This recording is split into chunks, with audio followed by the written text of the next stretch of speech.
Okay, everybody, welcome back for our ongoing adventure in Chassidut. And we're now examining in some detail the name Yud Ke Vav Ke, the four-letter name of God, which, as we've now learned, is also related to creation. It's not a name of God which transcends creation. It's not a name of God which is a description of God as he is in and of himself, but it's a name of God which is a creative expression of divinity. But we're going to now explain it in much greater detail, and we're doing that by discussing the first two letters of Hashem's name, Yud and Hey, and how those two letters represent two different modalities of the creative process, what are called tzimtzum, contraction, hiddenness, and hitpashtut, which means expansion. Those are the two modalities of creation, the hiddenness and expansion. And what we said is that the creative process cannot take place unless there is a contraction of the essence in order that the divine creative light can flow down into a vessel which is beneath it. And we gave the analogy of a teacher yesterday, that teacher, in order to be an effective teacher, if the teacher tries to explain an idea exactly as it is in their own brain, that's not going to be very effective because the recipient won't be able to receive that concept. Okay, so it has to go through a process of contraction. And the last thing we said yesterday was that the process of contraction produces what is called a nikudah, a point, a nikudah. That's symbolized by the yud, because the yud is just a point. Now that nikudah, that point, is a contraction produced by a double contraction. What's the double contraction? That number one, there has to be hiddenness or contraction in the way Chabad understands these Kabbalistic concepts. There is a fundamental dispute on how to explain and define the famous concept that even Madonna knows about of tzimtzum, of contraction. The problem is, if you translate the word tzimtzum, contraction, as contraction, it leads you to an idea which is almost heretical, and that is, if I go on a diet, I'm contracting. Right. So to be a little bit facetious, which is okay this early in the morning. So God couldn't create the world. Why not? In his essence, because there's no room for, as long as there's God, how is there room for something which is not God? Right. That's kind of the definitional problem. You can't say that to say something is not God is a kind of paradoxical limitation on God's overwhelmingness, if I could invent such a word, right? So the problem is, if you have this, infinity of divinity, then how does finite creation come into being? So that's the idea of tzimtzum. The problem is, if you translate tzimtzum literally as contraction, so what did God do? He went to Weight Watchers, right? He went to Weight Watchers, and so he contracted himself. He shrunk himself. And what did that do? That left room, once God contracted himself by the Weight Watchers, so it left room for creation. There's like a vacuum. There's like a void. So that's the way you'll see kind of descriptions of the Kabbalistic view of creation that use these images. So the Baal Tanya points out in Tanya, the founder of Chabad Chassidut, that this idea is basically heretical. I mean, it's viewing things in such spatial, physical terms that it's a real problem. Like God had to go on a diet, right? So he sucked in his divine belly so there'd make room for creation. Oh my God. Oh, I guess that's a good, oh my God. OMG, right? That's what happened. So the Baal Tanya explains that tzimtzum is not God going on a diet. It's not contraction, but rather it's concealment. Okay, now that brings us to our point. As a matter of fact, our point in two senses. It brings us to the conceptual point, And it brings us to the point, the nikuda, which is what we're talking about here, that the creative process is first expressed through tzimtzum, not contraction, but our other C word, which is concealment. And that left over the point, returning to the point, the yud, right, in God's name. But it's a double concealment. How so? Because we take the Or Ein Sof, that infinite divine light. Now it has to be concealed in order to then bring into being lower worlds, right? So what happens first? So the vast majority of the light is concealed. What's left over? A little tiny glimmer of light, right? Because if you don't have that process of concealment, you're not going to create a lower world. If you don't take the idea and contract it, the mikabel, the recipient, can't receive it. So you have to have a concealment. What's left over? A little glimmer. But then there's a second contraction, really concealment. And that is that even that little glimmer that's left, so we're going to hide 99.9999999% of the light. And what's left over is this little glimmer of the original light. But even that little glimmer then has a process of contraction of tzimtzum that happens to that light. So there's two stages. One is the vast majority of the light is hidden away. That which is left then is itself subject to a process of concealment. Those are the shnei tzimtzumim, the two levels of contraction and concealment. Now we are on chapter 21 towards the top of page Kaf Vav in the Hebrew text. And in the English text, so we are on the paragraph, which is the next last paragraph, that says this will help us understand in general terms the concept of the yud in the name Havaya. Okay, fine. So in that paragraph, now he says that this notion that the about the nikuda, that this light, little tiny dot of light, is the source of then creation, but it required a profound concealment of the original divine light. So he says, "Kamo shekatuv ki imcha makor chaim." There is a pasuk, a verse in Tehillim and Psalms that says, "Ki imcha makor chaim," for with you, O Lord, is the source, makor chaim, the source of life. Now we're going to understand that Kabbalistically. Everybody ready? See, we read that pasuk, "Ki imcha makor chaim," for with you is the source of life. It just sounds good, kind of feels good to say it. But then Chassidut, Kabbalah, we're now going to get a much deeper and subtle understanding of that. What does it mean, "Ki imcha makor chaim"? So, for with you is the source of life. It's describing the primal stage in the creative process. Because what phrase does he use? Makor chaim, the source of life.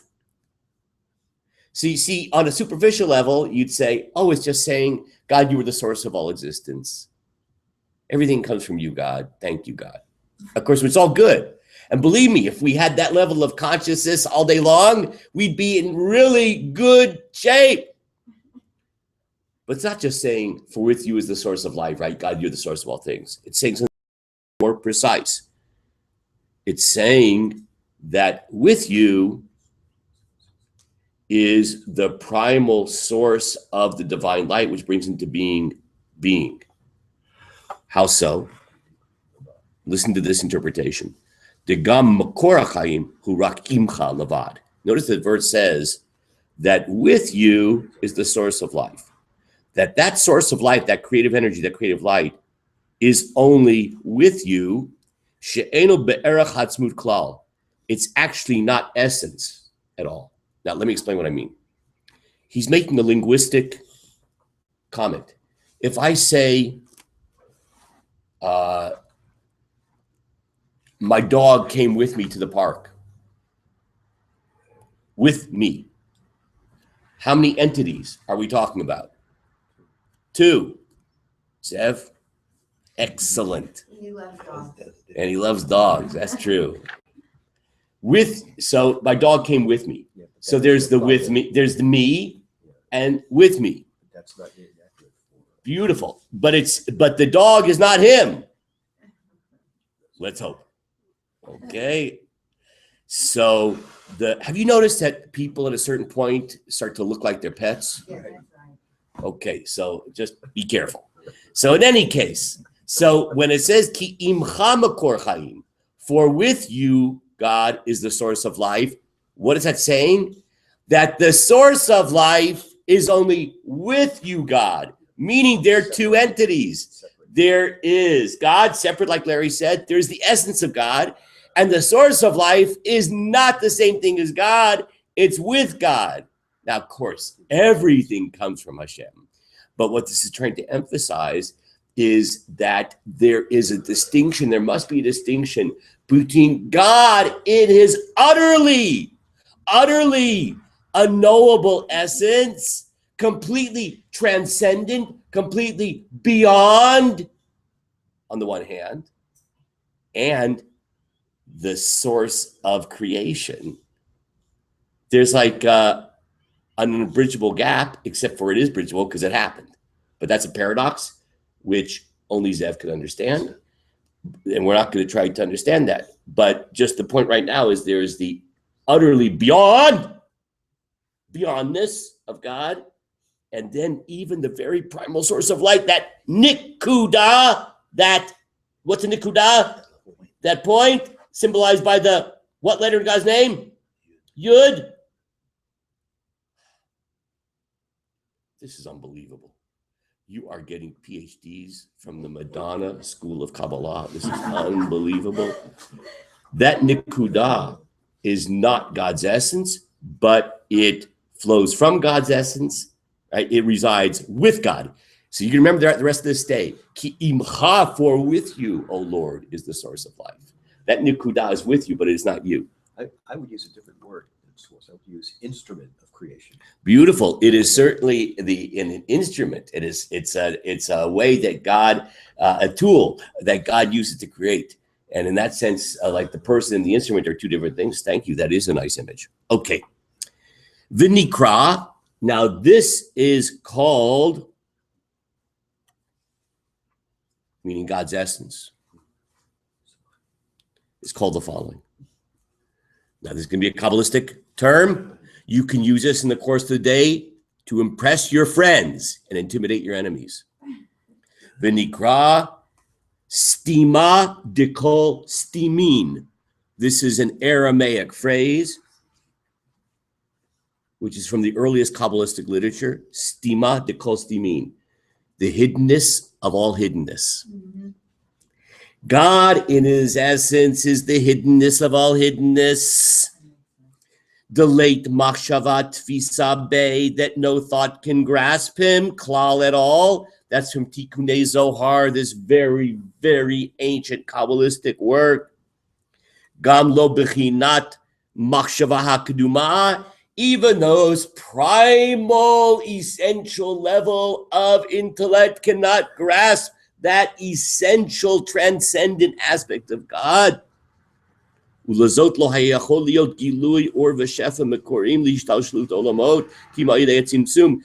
why there could be no creative light, no revealed light, no emanation that would create the world unless it went through the process of tzimtzum. What is tzimtzum?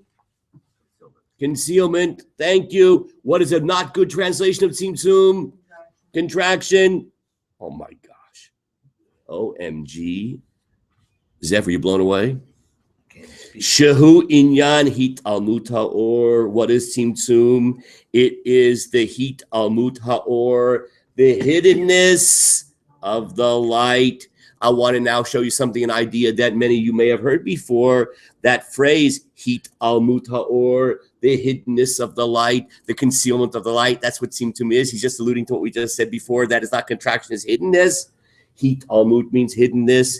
The word olam, world, is the same word as hit almut.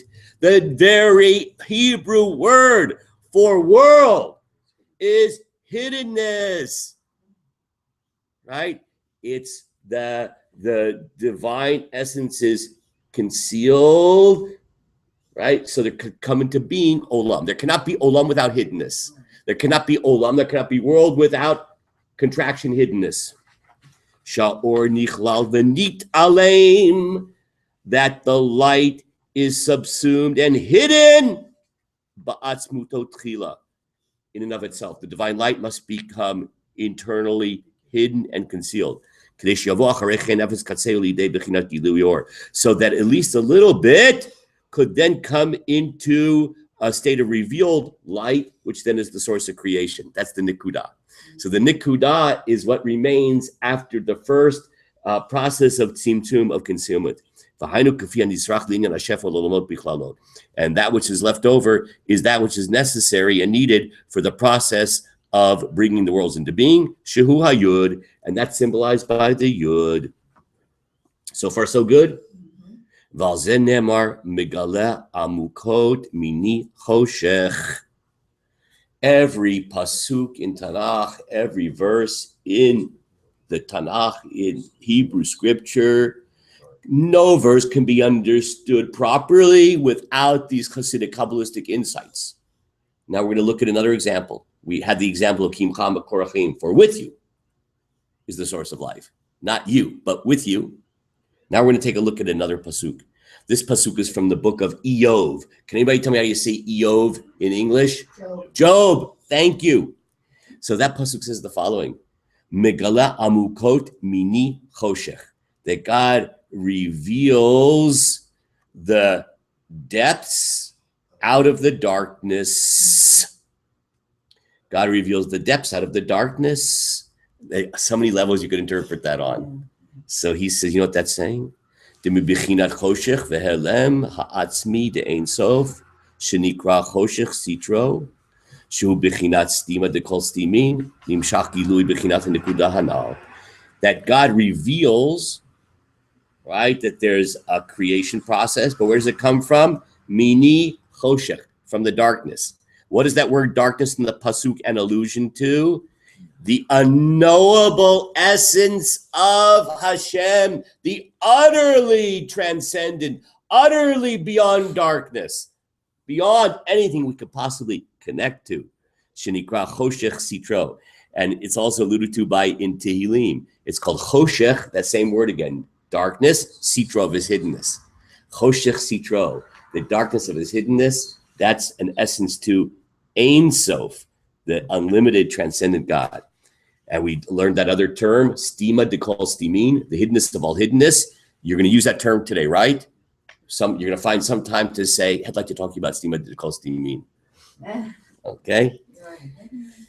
V'hainu la'achar hatzimtzum v'helem shenikra amukot dechoshech sitro nimshach acharechem b'gili or.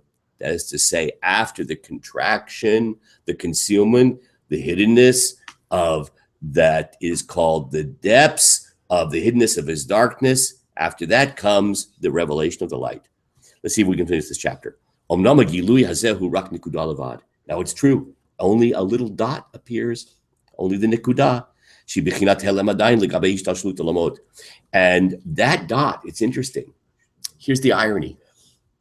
It's a creative dot. It's a revelation of light, right? But you know what? It itself has an aspect of hiddenness and transcendence relative to the worlds which will be derived from it. So there's this kind of paradox.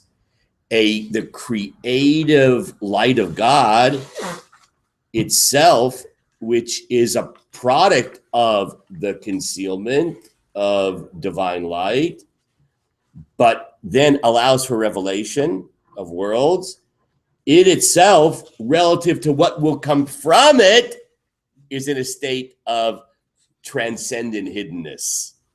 So everything which has an aspect of being a force for revelation is itself also relevant to that which will come into being, itself is a kind of hiddenness. So we have a process of hiddenness coming to being revelation, hiddenness, revelation. That's what's called simtzum hitpashtut. Simtzum hitpashtut. Contraction, contraction, expansion, contraction, expansion, contraction, expansion. Dimyo shezeu bashin ishar me'or lihiyot b'v'chinat gilui b'hishtalshut al-mod zeu lachar shetavo nekuda b'v'chinat hitpashtut. Aval kamoshi b'v'chinat nekuda hilamala zem b'v'chinat gilui v'nikra ayin hein l'gavai smooth. So you remember, we talk about God. We talk about Ein Sof or nothingness. God created the world yesh me'ayin, something from nothing. So that nekuda, that creative leftover light, it itself is ayin, nothingness, not relative to where it came from, in a certain sense, but relative to where it is going, what comes from it. So, but ironically, he points out, in a certain sense, it's also nothingness compared to where it came from. How so? There are two ways of looking at nothingness. Nothingness could be a function of I'm a nothing compared to how great somebody is, or I'm a nothing in the sense of I'm so hidden compared to the more concrete thing that came from me. So it depends where you're looking. Are you looking at the source of where you came from, or are you looking at you being the source of what will come from you? So that nikudah is called ayin, nothingness, in two senses. It's nothingness compared to where it came from, which is the infinite light of God. Because you take a drop of water from the ocean. That drop of water is a gornished. It's a nothingness compared to the ocean. So in that sense, that nikudah is a nothing.